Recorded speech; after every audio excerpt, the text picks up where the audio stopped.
तो हेलो दोस्तों, आप सभी का स्वागत है आज की इस नए वीडियो में नए टॉपिक के साथ। आशा करता हूं कि आप सभी बहुत ही मस्त होंगे और अपने अपने पढ़ाई में अच्छे से व्यस्त होंगे। तो इस प्रकार से आज की इस लेक्चर में आगे बढ़ते हुए आज से जो टॉपिक है बहुत ही इंपॉर्टेंट होने वाला है, क्योंकि आज के इस टॉपिक में हम लोग फलक केंद्रित घनीशेल और अंतर केंद्रित घनीशेल के बारे में संपूर्ण जानकारी आपको डिटेल से देने वाले हैं। चूंकि जो टॉपिक है आपके बोर्ड एग्जाम में 3 या फिर 4 नंबर में जरूर से पूछ लिया जाता है, अधिकतर यह 4 नंबर में ही आता है। इसका जो क्वेश्चन है किस प्रकार से बनता है, तो फलक केंद्रीय घनीशेल क्या होता है उदाहरण से ही समझाइए, तथा इसके यूनिट सेल में परमाणुओं की संख्या भी ज्ञात कीजिए। ऐसे ही सिमिलर इसके लिए भी आपको क्वेश्चन पूछा जा सकता है, तो सेम क्वेश्चन इससे बन सकते हैं। तो चलिए अब हम लोग बिना किसी समय गंवाए इसी को समझने का प्रयास करते हैं। तो देख सकते हैं फलक केंद्रीय घनीशेल आखिर क्या होता है, इसको सबसे पहले समझेंगे, फिर हम लोग अंतर केंद्रीय को समझेंगे। तो फलक केंद्रीय घनीशेल इसी को एफसीसी के नाम से भी जाना जाता है, इसी को एफसीसी सेल भी यहाँ पर कह दिया जाता है।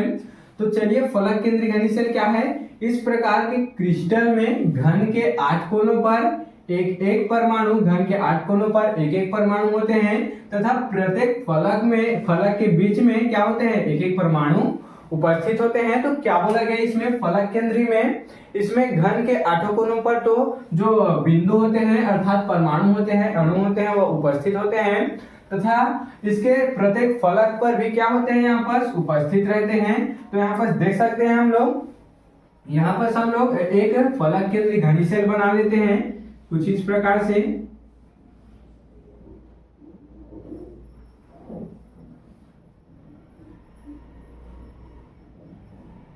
तो देख सकते हैं ये यहाँ पर क्या बन गया, एक हम लोग इसको फलक केंद्रीय घनीशेल मान सकते हैं।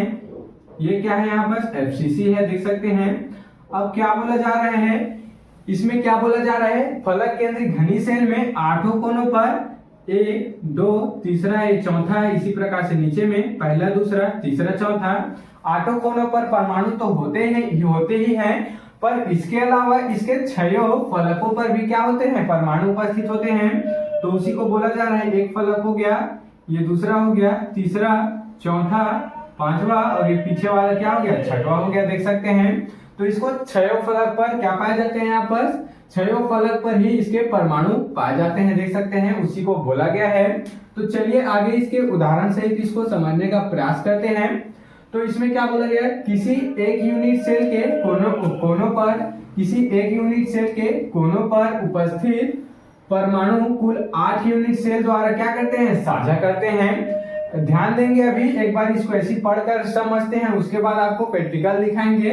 क्या होता है, किसी एक यूनिट सेल के कोनों पर जो उपस्थित परमाणु होते हैं वह कुल 8 यूनिट सेल से क्या करते हैं, ये जो एक परमाणु है कुल 8 यूनिट सेल से साझा करते हैं। किस प्रकार से उसको अभी हम लोग समझेंगे।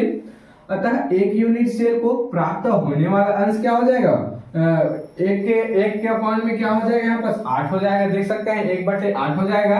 अर्थात इस यूनिट सेल का इस 8 कोनों का भाग क्या हो जाएगा, केवल 1 ही हो जाएगा, अर्थात 1/8 हो जाएगा, 1/8 हो जाएगा।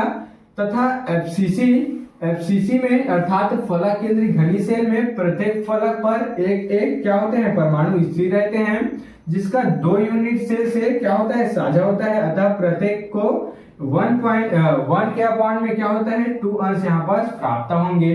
चलिए इसको हम लोग परिभाषा के माध्यम से समझने का प्रयास करेंगे कि आखिर इन 4 लाइन में बोला क्या जा रहा है। तो ध्यान देंगे, यहाँ पर ध्यान देंगे, कल हम लोग क्या समझे थे, इस खड्डे को हम लोग, इस डिब्बा को क्या माने थे, यूनिट सेल माने थे। तो अब इसमें किस प्रकार से हो जाएगा, देख सकते हैं ये एक क्या है, यूनिट सेल है, इसका 8 कोना हो गया, 1 2 3 4, वैसे ही नीचे में 4 हो गया, टोटल 8 कोना हो गया यहाँ पर। इसके बाद ये जो एक यहाँ पर यूनिट सेल दिखाई दे रहे हैं, तो यूनिट सेल मिलकर क्या बनाते हैं, क्रिस्टल का निर्माण करते हैं। तो यहाँ पर मान लेते हैं एक यूनिट सेल कुछ इस प्रकार से रखा है, वैसे ही सिमिलर यहाँ पर और रखा जाएगा कुछ इस प्रकार से।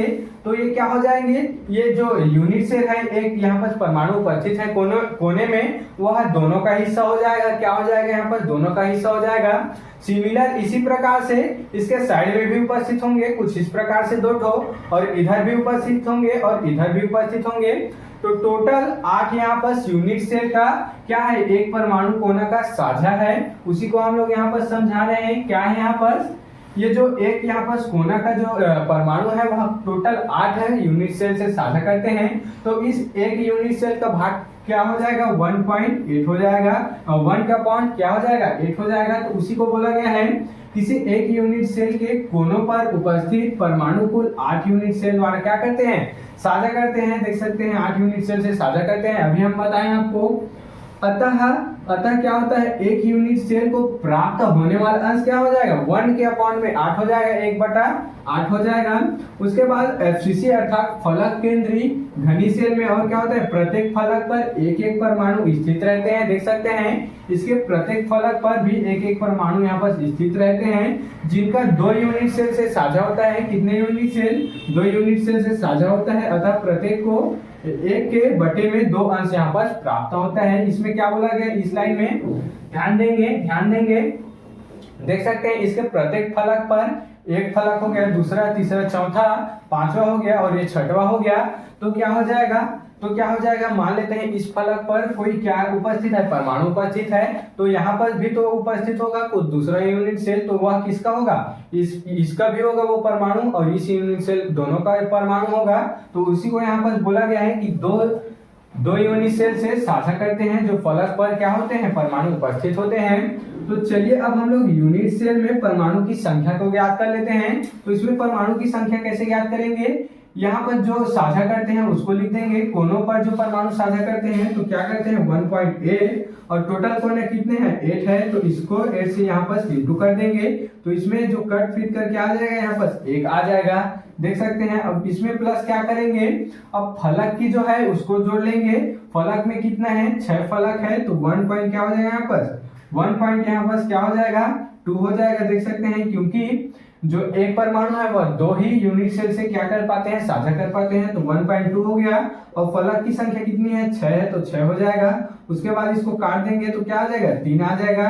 तो 1 + 3 क्या हो जाएगा यहाँ पर 4 हो जाएगा, 4 हो जाएगा। देख सकते हैं तो यही जो हमारा आंसर है यहाँ पर निकल कर आ चुका है। किसके लिए, फलक केंद्रीय घनी सेल के लिए।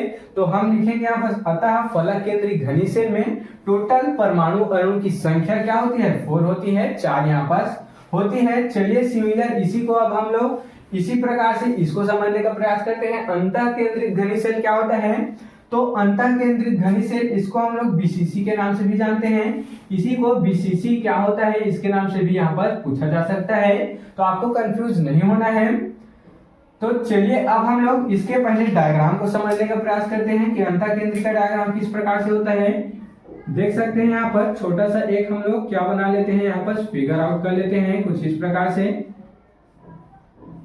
तो ये क्या है, ये यहाँ पर बीसीसी है मान लेते हैं। तो ये जो बीसीसी है इसके 8 कोनों पर तो परमाणु होंगे ही, परंतु इसके मध्य में भी एक क्या होते हैं, इसके मध्य में भी एक परमाणु यहाँ पर उपस्थित होते हैं। मध्य में अर्थात वो जो परमाणु होता है उसके केंद्र में भी एक क्या होते हैं, ये जो यूनिट सेल होता है उसके केंद्र में भी एक क्या होते हैं, परमाणु उपस्थित होते हैं। तो चलिए इसको इसके माध्यम से देख लेते हैं। इस प्रकार के क्रिस्टल जालक में कुल 9 बिंदु होते हैं। देख सकते हैं 8 यहाँ पर हो गया, 9वां बीच में हो गया, कुल कितने होते हैं 9 बिंदु होते हैं। इसमें से 8 बिंदु घन के कोनों पर तथा 9वां बिंदु घन के केंद्र पर स्थित होते हैं। 8 बिंदु कहां पर स्थित है, घन के कोनों पर स्थित है, तथा 9वां कहां स्थित है, घन के अर्थात यूनिट सेल के मध्य में केंद्र में उपस्थित होते हैं। अतः केंद्र पर स्थित कण देख सकते हैं, केंद्र पर स्थित कण किसी अन्य इकाई सेल से साझा नहीं करते हैं। देख सकते हैं जो केंद्र पर उपस्थित होता है, ये जो यूनिट सेल है इसके अंदर केंद्र में उपस्थित होते हैं, तो किसी भी यूनिट सेल से क्या नहीं कर पाते हैं, साझा नहीं कर पाते हैं। तो क्या होता है, जबकि 8 कोनों पर जो क्या होते हैं स्थित प्रत्येक कण होते हैं वह 8 घन से क्या करते हैं, साझा करते हैं।